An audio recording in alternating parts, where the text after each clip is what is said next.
Major Anderson calls for Fort Sumter to be garrisoned. Is a show of force really the right thing to do?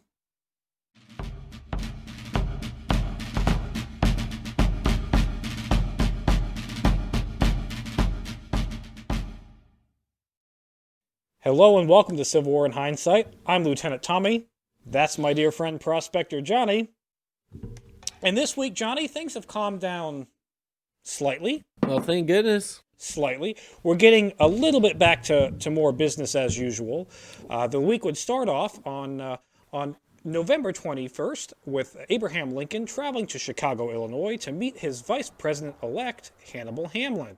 Wait, I'm sorry. Meet him for the first time or before? No, like okay. meet. Just meet with him. Yeah, they're going to meet for 5 days to discuss their cabinet positions. All right. A little bit about Hamlin, because I don't think a lot of our the normal people at home reading the newspapers and stuff know a lot about him. Well, I mean, everybody called him Abraham Lincoln, so if they don't know about the president, well, they're not going to know too much about his vice president.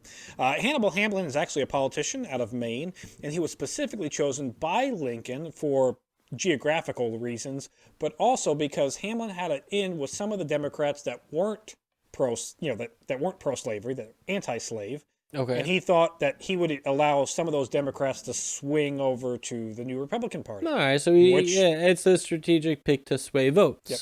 That makes sense. It must have worked because clearly Abraham Lincoln is clearly our president-elect.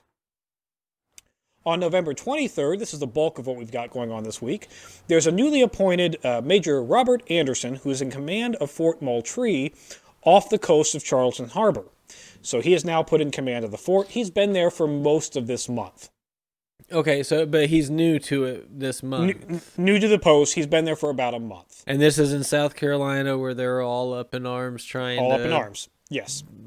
Secede or they're talking about it anyway, right? They're planning to talk about it. There's a vote scheduled in December. So right now the election hasn't really... It's not super calm in Charleston. It's not super calm in South Carolina. Sure. Major Robert Anderson reports to President Buchanan and says, at present, the fort's outposts have been rebuilt. We are now in a strong position. If we would be garrisoned appropriately, the defense would make a handsome defense if ever attacked. However, That's troublesome. However, he writes to President Buchanan that currently we are not appropriately garrisoned. We do not have the men. We do not have the appropriate supplies. And he states... So is he pleading to the current president before he's out of office to get him his supplies they need for when the new president comes? Yes. They're prepping for civil war in South Carolina. Right now, he's looking at it and he says it is ripe for rebellion. That's his response to Buchanan. Right now, South Carolina is ripe for rebellion. He's seeing the writing on the walls. He's reading the newspapers. He's seeing the protests out in the streets. He's seeing the anger and the calls for secession. There is already a vote for secession that's being planned for December. He's preparing for the worst case here.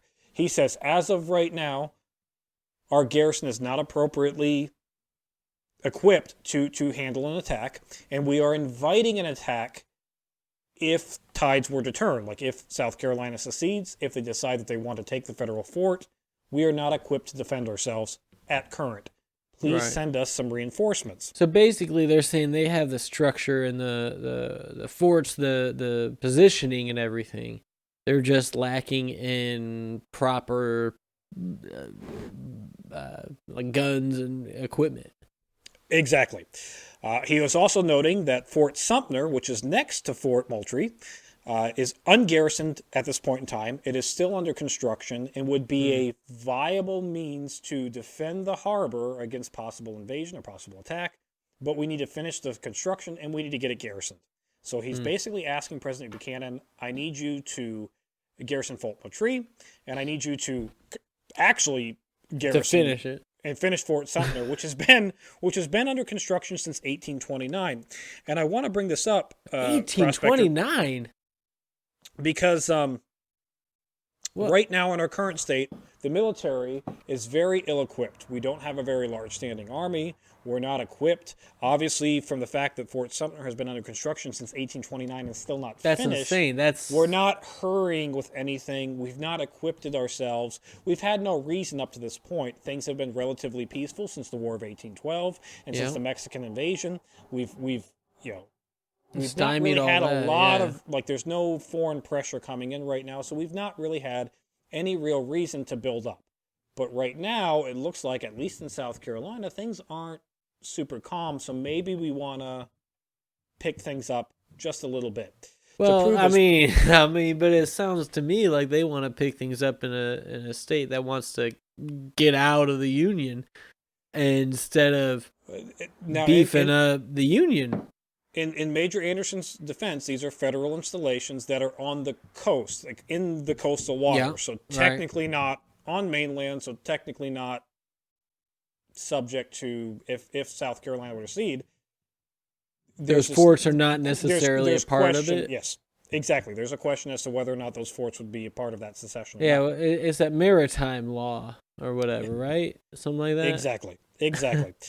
To prove his point, Major Anderson reported to Buchanan that when he first arrived at Fort Moultrie, that, it was in such disrepair that sandbars had come up to the fort to the point where local cows, were climbing those sandbars and getting into the fort just on their own.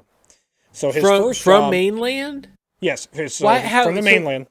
Wait, all right. So how? Because those have to be cleared out. It's a sandbar. I mean, it's got to be.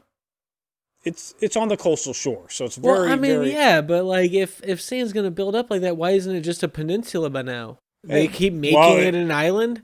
It is, and so he had to clear it out. He had to rebuild the fort's defenses, and he built new outposts to the fort. So he's trying his best, and basically he's pleading to President Buchanan, please send us more equipment, please send us more troops, specifically to a state that wants to secede. To a fort outside to a state that wants to secede, I guess. Yes, there you go. But who are they going to side with? Well, in his letter, he writes, nothing will be better calculated to prevent bloodshed than our being found in such an attitude that it would be madness and folly to attack us. So his position is, we have these forts, they exist. Right now, they're undermanned or unmanned, as in Fort Sumter's. The best way to prevent them from being attacked is by beefing them up. It'd be folly to attack us because we've got equipment and defenses. Right now, they don't. They're inviting. Right. So right now, they're basically saying, "Hey, this is a pretty easy fort to take over, even if it's unfinished." In the case of Fort Sumter, you could take it over and then finish it. Probably a lot quicker than what was being done currently. Yes. And the week is going to end on November 26th, where Lincoln would return to Springfield, Illinois, with much celebration. Obviously, Illinois is very proud of Abraham Lincoln. Sure, hometown boy. Hometown boy. But I want to end this week kind of with a recap of the month. We're now at the end of November. We had the election. We've had the election. The election's now been a month. We're 4 weeks separated from the election at this point. Now, I predicted by now, or maybe next week, that everybody would have gotten their post-election woes and jitters and anger out. And things started calming down because things ramp up around the election. So, and we might be in that direction. Yeah. This week, the biggest thing is that we have a newly appointed major who's just requesting more money. Basically, he's requesting more money from the government. Yeah. But no talks of secession are still there, but no new talks of secession. We haven't had any new states enter the talks. Yeah, it's not like South Carolina is gaining a lot of traction and getting a lot of people to be like, we're going to do it too. As of right now, Georgia's the only other state that has done any moves, which was raise $1 million. But I want to recap. We've got, after the election, we did have South Carolina that raised the Palmetto flag in defiance. We've had riots and protests in South Carolina over the election. We've had South Carolina raise 10,000 troops in its defense in the event that it would be attacked. We have Georgia, who raised $1 million to build an army for its defense in the event it's attacked. $1 million. $1 million. That's insane money. we have South Carolina that has called for a vote on secession in December. Yeah. Yeah, it's coming up. When is that? December. What? When is that? I think it's the second week of December. When they're calling it. The 10th, I want to say, but okay. I don't fully remember. I have to go back and read my newspapers again. So we're on the horizon where there's these seams of talks of secession. The public opinion has officially swayed from, is slavery just? Is it moral? Should we have it? And should we allow it to expand? To now, is secession legal? Is secession just? Yeah. We've really switched the tone here, and that's worrisome. I'm hopeful because we're ending the month of November without any major catastrophes, but I don't know if Buchanan can hold it together, and I don't know if Lincoln, once he gets into office, is going to be capable of holding it together. Lincoln this whole time has either maintained his silence or has said, I'm not changing my position on slavery. Well, I mean, all right, well, let's not get into Lincoln because he's president-elect. He's not president. President-elect. Not yet. He can't do anything. But Buchanan, like, what do you mean he can't keep it together? Like, the United States together, or just everything that's going on? In his own words, he said that he's not sure if he can prevent secession, which he is in his last 2 months of. He's in his last 2 months of office. We've only got the month of December left where he can actually do anything. So my prediction so far is that I hope things can stay calm through December. I hope that maybe we won't do any actions until at least the Lincoln gets into office and we give him an opportunity to do something. I mean, you have to give him a chance, right? You have to. Yes. As your new president, you have to give him a chance. He was voted in, and that's the way that a democracy works. You got to give him a shot.